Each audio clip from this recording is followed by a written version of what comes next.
Hey guys, Spudcubs here, back with another talking ship, building ship. Sorry, talking shit, building ship. Um, Hey, who are you? so it's been a while No, no, no, since no, no, no. I've Get out made of here. one of Get out of these here right now. This videos. is my video. Get out. Hey, what's going on, my dudes? Spudcubs here. Long time no see now with a talking shit building ship. I know, it's been forever. It's been quite a long time. And I just really haven't been like motivated for making YouTube videos. You know, life gets busy. You get interested in other things. When I started doing From the Depths videos, I think I was still in high school. I know I did it all through college, but now it's sort of back in between, doing certain things with my life. And if you've seen the last few videos, I've made the Spud and Buds, right? So we get through the deep water guard, and it's honestly kind of boring for me, especially playing on like the current FTD. Normally, I actually play on my broadside mod, which unfortunately I haven't shown you guys really in depth yet. I've shown you guys parts of it, like when you see vehicles in some of my more recent videos going faster than they should be, or acting a little more realistic, or even weird things like extra guns in my inventory, or even the night vision that's been seen in some of my videos. I've been meaning to make a video on the broadside mod, um, and the broadside mod has really existed for, I mean, 2.5 years at this point, but I really just haven't shown you guys the full scope of it. But the current Spud and Buds is, I guess, played on current FTD or like the latest build, and I don't like it. I'll be quite honest. I did it just because people were telling me like, oh hey, you should check out FTD. Beat the campaign currently. Tell me how you like it. And I'm gonna say so far, I kind of hate it. I kind of really hate it. But anyway, so we get through the deep water guard, or at least most of the way through it at this point. And I wanted to build a new ship because I haven't built a new ship in a long while. The Raziel that you've seen in a lot of my videos, that's been a thing since I think 2016. It's an old ship. The Atano, I think, is older than that. All the stuff I use is pretty old, and the newer ships that I've used, I don't really use them anymore. Like if you remember that frigate I made during the whole Quest for Neater Season 2 thing going on, where I built like a custom planet and then kind of role played a lot of the cinematics and everything were done out of like a kind of role play perspective, having my friends jump in multiplayer and me film, and then we all do voiceovers for all of it. It was tons of fun, and it was like a way of like world building the From the Depths world into something a little more immersive. But I don't really have those ships anymore. I don't have the blueprints for them even. And since my old Discord server got deleted, I don't have access to the blueprints at all, aside what was put on Steam Workshop, and maybe if I can find the backup blueprints. But I've basically used the same like 3 designs over and over and over again. It's the Atano, the Raziel, and then whatever aircraft I have at the time that serves the purpose. And you guys have seen my little F-15 looking thing, the Thunderbird or whatever it is.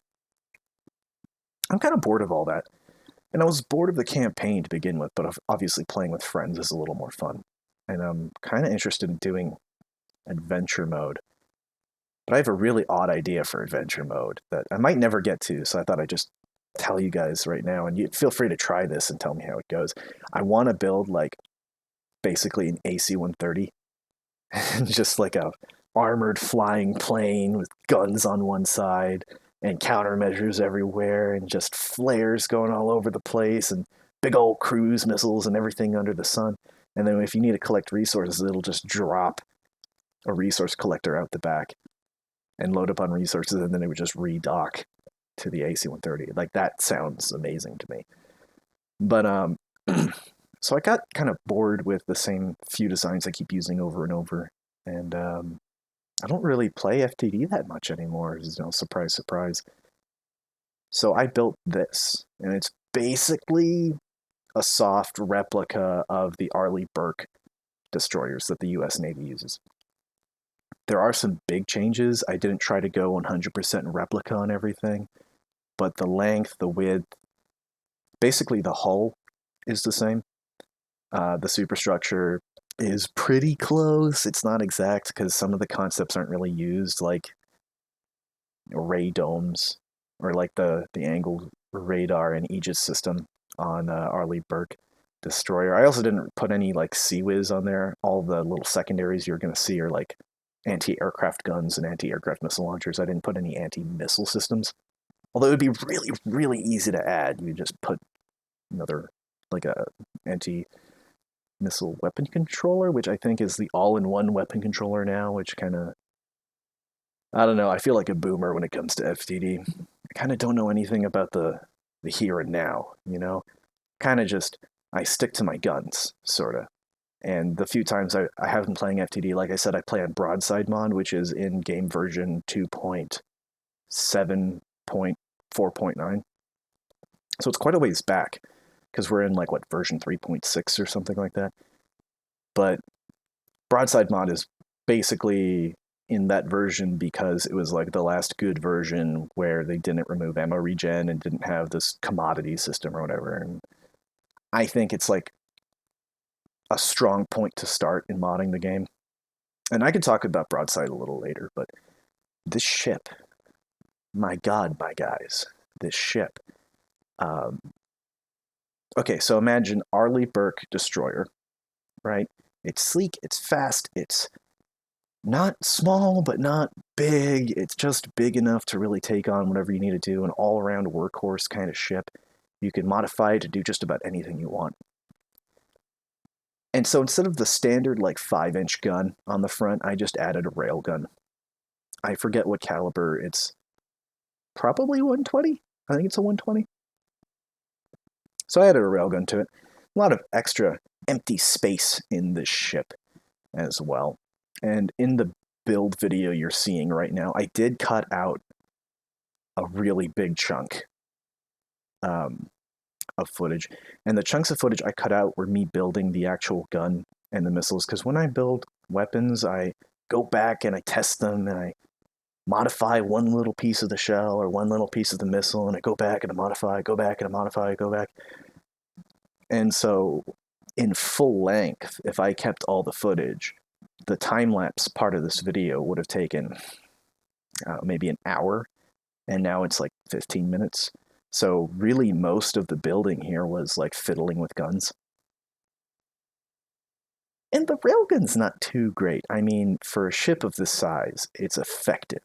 It's not something that's going to destroy battleships. It's really not made to. It's made to be more of a sniper kind of role. It's really, really stupid accurate. It's a 1/10 of a degree accurate.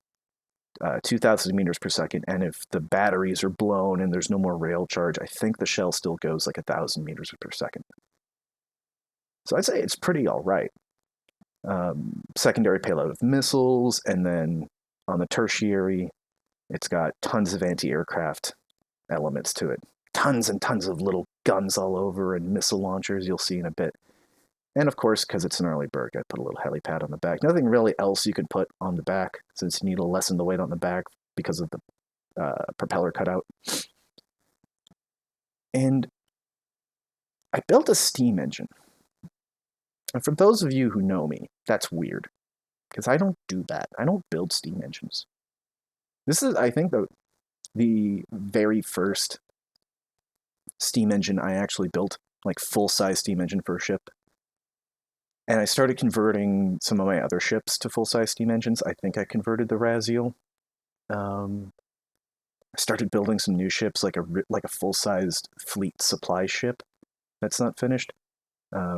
If you saw the Arbiter in the Spud and Buds video, that's an old design. But this ship is the first like modern FTD ship I've actually built, basically in almost 10 years.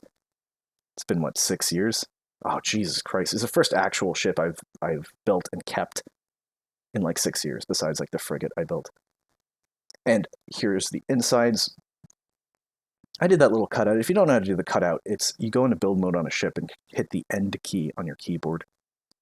So you see, I have a little, I don't know, steam engine there. It's actually different from the end product because I did separate the drive, the final drive gearing of it. It's no longer direct connection. I put just like the motor on there so that it can run off of emergency electric power now, which is cool. There's my ammo. I have the shell in there. AI. I built a really big AI room and then didn't really do anything with it. So when I redid the ship recently, in between making this footage and recording the voiceover, I just added extra batteries in there. Gun's really compact because I couldn't really put anything too big on the front of the ship. It was literally just limited by the size of the hull around it. And the fact that I kind of need to armor it to an extent. Even though the entire ship is like not really armored, it's only armored in the places it needs to be. The entire outside of the ship is alloy, and I think that's a practice most people should adopt because armoring the entire ship is kind of useless. I mean, if most of it's empty space, why would you waste material or weight, really, tonnage, doing that? If you have the same ship, but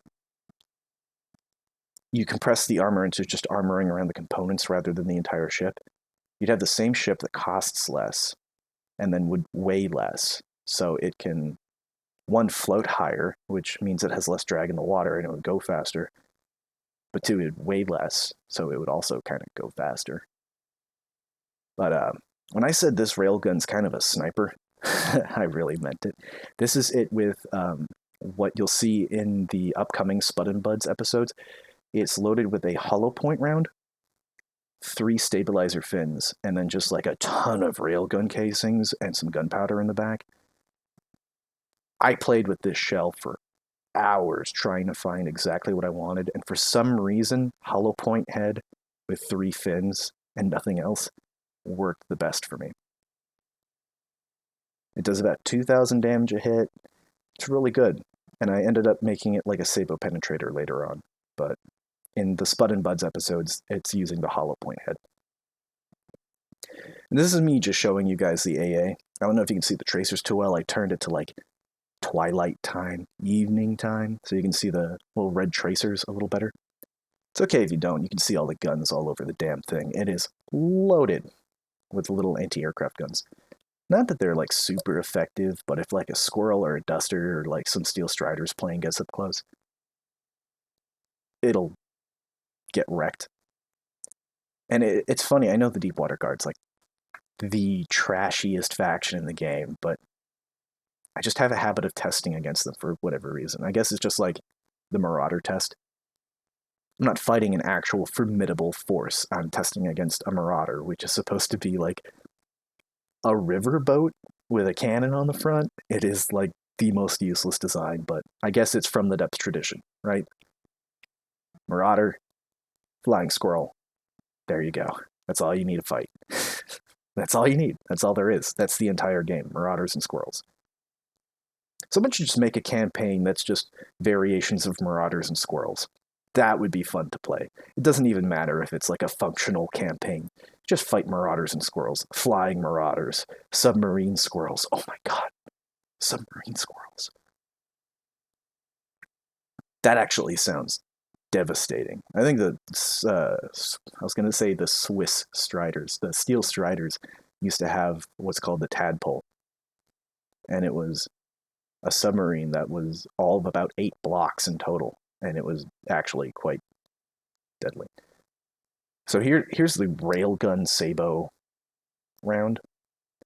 And the reason I didn't pick this over the hollow point is the sabot would get deflected a lot more off of angled armor, whereas the hollow point was more consistent. And even if someone had angled armor, it would always just kind of like smush in and do its damage. But sabot on the railgun is just so satisfying, especially here. Oh, someone's piloting the Marauder. Yeah, not anymore. I think it's like 2 kilometers away, so the shell's hitting within 1 second. And it'll just punch through anything. It's just so satisfying. And I don't know, my buddy, Uh, you guys might know him as RKL Jackets, or Brandon, or Coat in a Boat. He's been around the channel for so long. It was named after him. It's the Coats class destroyer. He's the one that requested the fall of shot predictor on there, even though I think it's a little gross. But here, look at this. It's so accurate and such a high fire rate and can just penetrate just about anything that I can shoot through an entire ship and hit a very specific block. Like, it takes a couple shots to get this one, but it'll just clean separate the entire, like, paddle system off the Marauder. Again, it has to go through, like, a couple dozen blocks of wood and metal and whatever the heck is, you know, in between. But there you go. It's like a surgery instrument.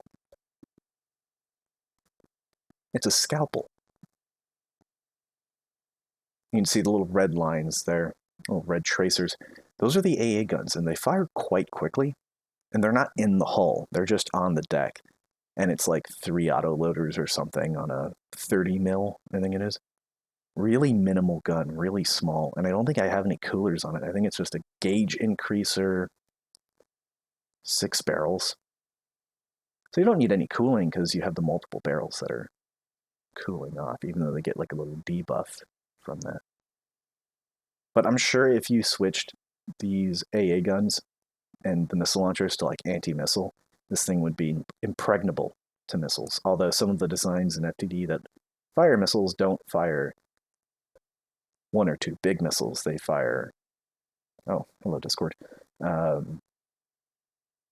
you know, like a billion little missiles. And an anti-missile system kind of gets a little kerfuffled about that. But the point of this shot, you can see from the start to here, it turns quite quickly. And its top speed, these are normal physics. It's over 30 meters per second, which I think is pretty darn good. In the physics I play on, it's a little faster than that, but I actually don't really like that. I'm trying to tune my physics config to be like realistic, but I just can't get it right because, you know, from the depths, you know, you have to modify so many little things to try to get it realistic. And here you can see this ship has taken so much damage already. It's still floating. If you can limp back home with this ship, if you're in a battle, you have multiple of these guys going, and you take this out of play, this is still okay.